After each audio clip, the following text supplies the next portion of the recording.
Casemiro dan Man United, kisah beliau kini hampir ke penghujungnya. Keputusan telah pun dibuat. Casemiro bersedia untuk meninggalkan Man United pada akhir musim ini sebagai ejen bebas. Pemain itu sendiri telah pun menyatakan hasratnya untuk memulakan satu bab baru di dalam kerjaya bola sepak bola dan tiada lagi pusing dengan you. Klausa lanjutan kontrak Casemiro tidak akan diaktifkan seperti kita tahu. Beliau mempunyai klausa untuk mengaktifkan lanjutan setahun lagi.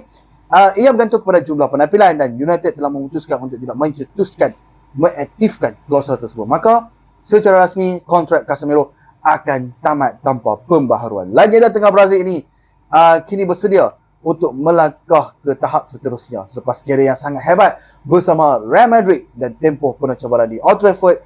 Era Casemiro di Man United akan berakhir pada penghujung musim ini dan ini bukan sekadar keputusan kelab. Ini adalah keputusan bersama.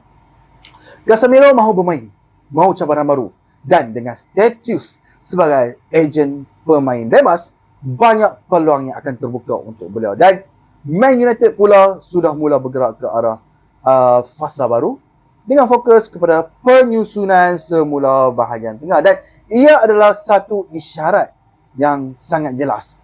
Masa depan tanpa Casemiro sedang dirancang. Tinggal lagi beberapa bulan saja sebelum tirai ditutup. Casemiro di Man United sudah sampai ke nota akhir.